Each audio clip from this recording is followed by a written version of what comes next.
Okay, we're at the Yorkshire Cricket Centre in Headingley. I'm here with Oliver Hannon-Dalby, Yorkshire opening bowler.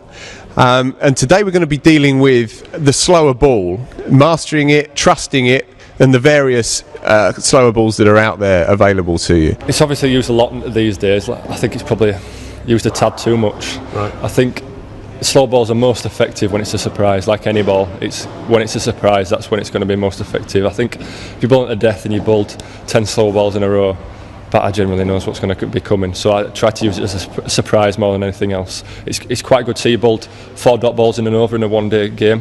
Batter's going to be looking to come hard at you. You know, he's going to be looking to hit a boundary, hopefully, the last 2 balls. If you take your pace off, it's going to make it difficult for him. It'll protect your over somewhat.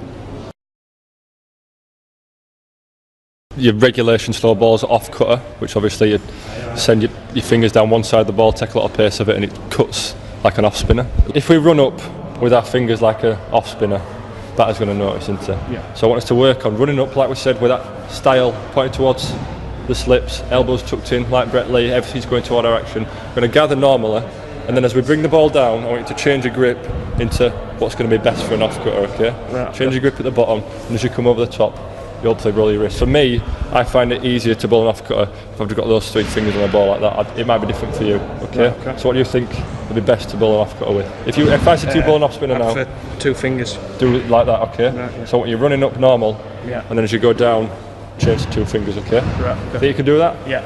On the downstroke. So normal, then whilst you get to the bottom, want to be off spin. Leg cutter, which is probably a bit more difficult than the off cutter.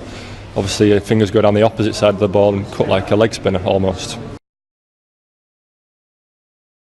Split your fingers one, where obviously your fingers and the energy you provide from your arm goes down the side of the ball, so it don't come out with quite as much pace, but you keep the same action, where as the other two, the cutters, I might see that you've cut your fingers outside at ball, whereas that you maintain the same action. If you practice it, I know that Rich Pyra for us has mastered it. Right.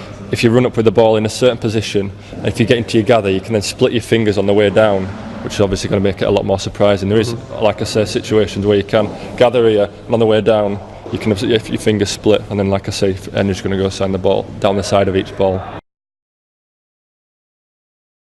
The best slow ball I've seen is the back of the hand one, which is obviously you gather with the ball in regulation position, regulation action, but on the way back it obviously comes outside of the back of your hand than the front of your hand, which is the best one I've seen, but obviously hardest to master. Yeah. Yeah. Have you got anywhere near it yourself? I'm still working on it. The trick is, if you get any error up here, is obviously magnified tenfold down the other end. And the beauty of it, the pace of your action itself doesn't change. No, not at all. If anything, you've probably got to bring your arm over quicker because it loses so much pace coming out the back of your hand, and you've got to try and get it so full that it obviously deceives the batter. That way your arm's coming over a little, if anything, probably a little bit quicker, then you get your dip on it, and obviously like I said, seam comes up nice and straight, so he's going to deceive him with a bit of pace, lack of pace. We're going to have a little go at the back of the hand one now. Like I say, it's the most difficult one.